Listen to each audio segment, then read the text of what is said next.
ವೀಕ್ಷಕರೇ, welcome back to another video. ಸದ್ಯ ಈಗ ಭವ್ಯಗೌಡರು ಒಂದು ಪೋಸ್ಟ್ ಹಾಕಿದ್ದಾರೆ. ಇನ್ನು ಈ ಪೋಸ್ಟ್ ಯಾರಿಗೋಸ್ಕರ ಹಾಕಿದ್ದಾರೆ ಅನ್ನೋ ಚರ್ಚೆ ಶುರುವಾಗಿದೆ. ಇನ್ನು ಪೋಸ್ಟ್ನಲ್ಲಿ ಏನಿದೆ ಈ ಎಲ್ಲದ್ರ ಬಗ್ಗೆ ಸಂಪೂರ್ಣವಾದ ಡೀಟೇಲ್ಸ್ನ ವಿಡಿಯೋದಲ್ಲಿ ನೋಡೋಣ. ವಿಡಿಯೋ ನೋಡುವ ಮುಂಚೆ ನೀವೇನಾದರೂ ಕೂಡ ಇನ್ನೂ ನಮ್ಮ ಚಾನಲ್ನ ಸಬ್ಸ್ಕ್ರೈಬ್ ಮಾಡ್ಕೊಂಡಿಲ್ಲ ಅಂದರೆ ಈಗಲೇ ಸಬ್ಸ್ಕ್ರೈಬ್ ಮಾಡಿಕೊಳ್ಳಿ. ತುಳಿದ ಜಾಗದಲ್ಲಿ ಬೆಳೆದು ತೋರಿಸು. ಭವ್ಯಗೌಡ ತಿರುಗೇಟು ಕೊಟ್ಟಿದ್ದು ಯಾರಿಗೆ ಮತ್ತೆ ತುಳಿದ ಜಾಗದಲ್ಲಿ ಬೆಳೆದು ತೋರಿಸು ಅಂತ ಇನ್ಸ್ಟಾಗ್ರಾಮ್ ಸ್ಟೋರಿನ ಹಂಚ್ಕೊಂಡಿದ್ದಾರೆ. ಭವ್ಯಗೌಡರು ಈ ಸ್ಟೋರಿಯಿಂದ ಯಾರಿಗಾದರೂ ತಿರುಗೇಟು ಕೊಟ್ರ ಅಥವಾ ತುಳಿದ ಜಾಗದಲ್ಲೇ ಎದ್ದು ನಿಲ್ಲಲು ಭವ್ಯಗೌಡರು ತೀರ್ಮಾನಿಸಿದ್ದಾರಾ? ಫ್ಯಾನ್ಸ್ಗಂತೂ ಈಗ ಡೌಟ್ ಮೇಲೆ ಡೌಟು ಶುರುವಾಗಿದೆ. ಭವ್ಯಗೌಡರು ಮೊನ್ನೆ ಅಷ್ಟೇ ಚಾಮುಂಡಿ ಬೆಟ್ಟಕ್ಕೆ ಕೂಡ ಹೋಗಿದ್ರು. ಚಾಮುಂಡೇಶ್ವರಿ ದೇವಿಯ ದರ್ಶನ ಪಡೆದು ಪುನೀತರಾಗಿದ್ದಾರೆ. ಅದಾದ ಮೇಲೆ ತಮ್ಮ ಇನ್ಸ್ಟಾಗ್ರಾಮ್ ಅಕೌಂಟ್ನಲ್ಲಿ ಭವ್ಯಗೌಡ ಅವರು ಒಂದು ಸ್ಟೋರಿ ಹಂಚಿಕೊಂಡಿದ್ದಾರೆ. ಅದನ್ನು ಕಂಡ ಮೇಲೆ ಫ್ಯಾನ್ಸ್ ತಲೆಯಲ್ಲಿ ನೂರಾರು ಪ್ರಶ್ನೆಗಳು ಕೂಡ ಮೂಡಿದೆ. ಅಷ್ಟಕ್ಕೂ ಆ ಸ್ಟೋರಿ ಕತೆ ಏನು?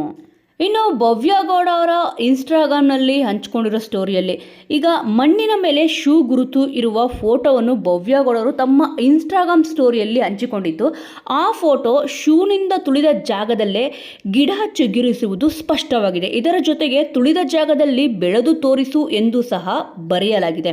ಭವ್ಯಗೌಡ ಅವರ ಈ ಇನ್ಸ್ಟಾಗ್ರಾಮ್ ಸ್ಟೋರಿಯಿಂದ ಫ್ಯಾನ್ಸ್ ತಲೆಯಲ್ಲಿ 108 ಪ್ರಶ್ನೆಗಳು ಕೂಡ ಕೊರೆಯುತ್ತಿದೆ. ತುಳಿದ ಜಾಗದಲ್ಲಿ ಬೆಳೆದು ತೋರಿಸು ಅಂತ ಹೇಳುವ ಮೂಲಕ ಭವ್ಯಗೌಡ ಯಾರಿಗೆ ತಿರುಗೇಟು ಕೊಟ್ಟಿದ್ದಾರೆ? ಭವ್ಯಗೌಡರನ್ನು ತುಳಿಯುವ ಪ್ರಯತ್ನ ನಡೆದಿದೆಯಾ? ಅವಮಾನವಾದ ಜಾಗದಲ್ಲೇ ಸನ್ಮಾನ ಮಾಡಿಸಿಕೊಳ್ಳಲು ಭವ್ಯಗೌಡ ಮನಸ್ಸು ಮಾಡಿದ್ದಾರಾ ಅಂತ ಫ್ಯಾನ್ಸ್ ಪ್ರಶ್ನೆ ಮಾಡ್ತಿದ್ದಾರೆ.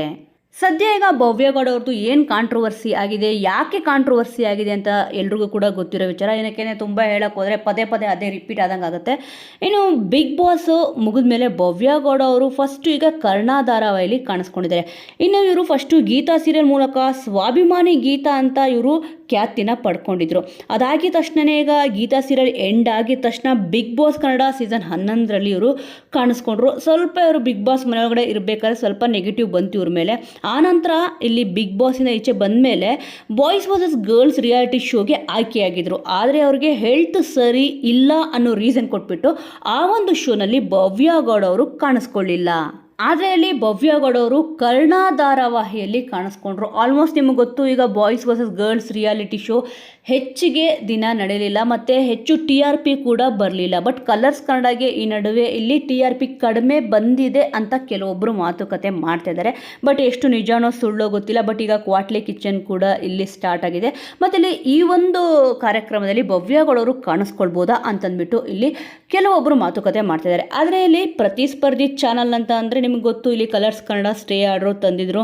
ಇವರು ಏನೊಂದು ಒಪ್ಪಂದ ಇರುತ್ತೆ, ಏನೊಂದು ಅಗ್ರಿಮೆಂಟ್ ಇರುತ್ತೆ. ಆ ಒಂದು ಅಗ್ರಿಮೆಂಟ್ ಮುಗಿಯೋಕ್ಕೂ ಮುಂಚೆನೇ ಇಲ್ಲಿ ಬೇರೆ ಚಾನಲ್ ಜೊತೆ ಇವರು ಕಾಣಿಸ್ಕೊಂಡಿದ್ದೆ ಇದಕ್ಕೆ ಮೇನ್ ರೀಸನ್ ಆಯಿತು. ಬಟ್ ಇಲ್ಲಿ ಭವ್ಯಗೌಡ ಅವರು ಆರಾಮಾಗಿ ಇಲ್ಲಿ ಓಡಾಡ್ಕೊಂಡು ಇದ್ದಾರೆ. ಅವ್ರಿಗೇನು ಟೆನ್ಷನ್ ಇಲ್ಲ ಅನ್ನೋ ರೀತಿಯಲ್ಲಿ ಭವ್ಯಗೌಡರು ನಡ್ಕೊತಿದ್ದಾರೆ ಅಂತ ಅಂದ್ಬಿಟ್ಟು ನೆಟ್ಟಿಗರು ಕೂಡ ಅವರ ಒಂದು ಅಭಿಪ್ರಾಯನ ಇಲ್ಲಿ ವ್ಯಕ್ತಪಡಿಸ್ತಾ ಇದ್ದಾರೆ.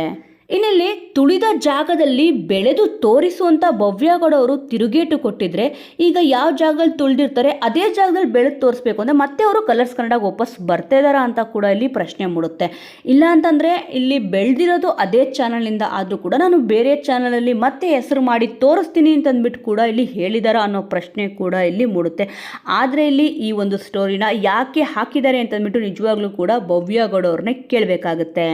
ಸದ್ಯ ಈಗ ಕರ್ಣ ಧಾರಾವಾಹಿದು ಒಂದು ಹಾಡು ಕೂಡ ಬಿಟ್ಟಿದ್ದಾರೆ. ಇದರಲ್ಲಿ ನೀವು ನೋಡ್ಬೋದು, ಕಿರಣ್ ರಾಜ್ ಅವ್ರನ್ನ ಇಲ್ಲಿ ಹೈಲೈಟ್ ಮಾಡಿ ತೋರಿಸಿದ್ದಾರೆ. ಭವ್ಯಗೌಡ ಅವ್ರನ್ನ ಎಲ್ಲೂ ಕೂಡ ತೋರಿಸಿಲ್ಲ. ಇನ್ನು ಇಲ್ಲಿ ಭವ್ಯಗೌಡ ಅವ್ರನ್ನ ತೆಗೆದು ಹಾಕ್ಬಿಟ್ರಾ ಅಂತ ಕೂಡ ಇಲ್ಲಿ ಪ್ರಶ್ನೆಗಳು ಮೂಡಿದ್ದಾವೆ. ಆ್ಯಕ್ಚುಲಾಗಿ ಇಲ್ಲಿ ಭವ್ಯಗೌಡ ಅವ್ರನ್ನ ತೆಗೆದು ಹಾಕಿಲ್ಲ ಅಂತ ಕೂಡ ಇಲ್ಲಿ ಅಂದರೆ ಆ ಕರ್ಣ ಧಾರಾವಾಹಿಯಿಂದ ಅವ್ರನ್ನ ಈಚೆ ಹಾಕಿಲ್ಲ ಅಂತ ಕೆಲವರು ಮಾತಾಡ್ಕೊತಿದ್ದಾರೆ. ಆಲ್ಮೋಸ್ಟ್ ಇಲ್ಲಿ ಮೋಕ್ಷಿತ್ ಅವರು ಕೂಡ ಬ್ಯುಸಿ ಇದ್ದಾರೆ. ಮತ್ತು ಇಲ್ಲಿ ಇನ್ನೊಬ್ಬರು ಹೆಸರು ಕೇಳಿ ಬರ್ತಿರೋದಪ್ಪ ಅಂದರೆ ರಂಜಿನಿ ರಾಘವನ್ ಅವ್ರು ಮಾಡ್ಬೋದು ಅಂತ ಕೂಡ ಇಲ್ಲಿ ಹೇಳ್ತಿದ್ದಾರೆ. ಆದರೆ ಇಲ್ಲಿ ಭವ್ಯಗೌಡ ಅವರೇ ಕಂಟಿನ್ಯೂ ಮಾಡಬಹುದು ಈ ಒಂದು ಧಾರಾವಾಹಿ ಅಂತ ಸದ್ಯ ಸಿಕ್ಕಿರೋ ಮಾಹಿತಿ ಪ್ರಕಾರ ಗೊತ್ತಾಗ್ತದೆ. ಏನಕ್ಕೆ ಅಂತಂದರೆ ಆಲ್ಮೋಸ್ಟ್ ಇದ್ದು ಶೂಟಿಂಗ್ ಎಲ್ಲ ನಡೆದಿದೆ. ಸ್ಟೇ ಆರ್ಡ್ರು ತಂದಿರೋ ಕಾರಣ ಈ ಒಂದು ಧಾರಾವಾಹಿ ಸದ್ಯ ಈಗ ಪ್ರಸಾರ ಆಗ್ತಲ್ಲ ಅಷ್ಟೇ. ಇನ್ನಿಲ್ಲಿ ಇದ್ರ ಮಧ್ಯೆ ಭವ್ಯಗೌಡ ಅವರು ಈಗ ಈ ಒಂದು ಸ್ಟೇಟಸನ್ನು ಹಾಕಿದ್ದಾರೆ. ಈ ಒಂದು ವಿಚಾರದ ಬಗ್ಗೆ ನಿಮಗೆ ಏನನ್ಸುತ್ತೆ ವೀಕ್ಷಕರೇ? ಇಲ್ಲಿ ಭವ್ಯಗೌಡ ಅವರು ಈ ರೀತಿ ಹಾಕ್ಕೊಂಡಿದ್ದು ಸರಿನಾ ತಪ್ಪಾ ಅನ್ನೋದ್ರ ಬಗ್ಗೆ ನಿಮ್ಮ ಅನಿಸಿಕೆ ಅಭಿಪ್ರಾಯ ಏನಿದೆ ಅನ್ನೋದನ್ನ ಮಿಸ್ ಮಾಡದೆ ಕಮೆಂಟ್ ಮೂಲಕ ತಿಳಿಸಿ.